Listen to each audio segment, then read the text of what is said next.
Рами Гарипов исемендәге беренче Республика Башкорт гимназия интернатында һәләтле башкорт яшьләре турында китаптың исем туе үтте.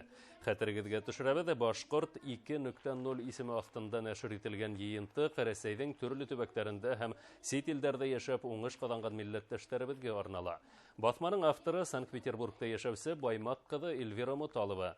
Китаптың исем туе тап беренче Республика гимназия интернатында үтәве осраклы түгел. Чөнки йыйынтыкка ингән бик күп яшьләрнең олы тормышка юлы тап ушы мәгариф учреждениесында башланган. Китап геройдары мисалында автор яшь буында туган җиргә һөю тәрбияләү максаты куйган.